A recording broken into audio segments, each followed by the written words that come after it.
दर्शकवृन्द दुर्गा प्रसाई आफै गाडी चलाएर अगाडि बढ्दै हुनुहुन्छ। निकै नै अप्रिय अवस्था देख्न सक्छौं हामी। यहाँ प्रहरीले अश्रु ग्यास चलाएको छ।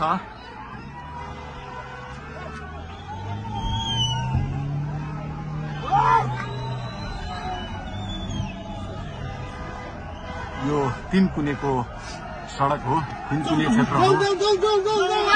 उहाँ आफै गाडी चलाउँदै अगाडि बढिराख्नु भएको छ। हामी दुर्गा प्रसादसँगै अगाडि बढिरहेका छौँ। यहाँ निकै ठूलो मात्रामा युवाहरूको उपस्थिति देख्न सकिन्छ। ठूलो मात्रामा युवाहरूको उपस्थिति, प्रहरीको बार तोडेर दुर्गा प्रसाई आफै अगाडि बढ्दै हुनुहुन्छ। प्रहरीलाई गाडीले पेलेर दुर्गा प्रसाई अगाडि बढ्दै हुनुहुन्छ। अगाडि बढ्दैछौँ। यहाँ कसैले रोक्न सक्ने अवस्था छैन। प्रहरीलाई दुर्गा प्रसाई पेलेर अगाडि बढिरहेको भएको छ।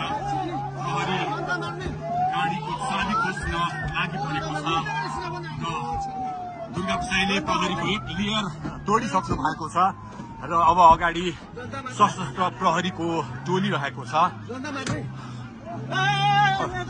उहाँ अगाडि बढिराख्नु भएको छ। यो गाडीमाथि प्रहरीले अन्धाधुन्दा लाठीचार्ज गरिरहेको छ। तपाईँ देख्न सक्नुहुन्छ दुर्गा प्रसाईको गाडीलाई प्रहरीले रोकिराखेको अवस्था। उहाँले यो प्रहरीका सम्पूर्ण सुरक्षा घेरा तोडेर दुर्गा प्रसाई अगाडि बढ्नु भएको छ र यति बेला तीनकुनेको यो पुलबाट अगाडि बढिसकेको छ। यो दृश्य अगाडिपट्टि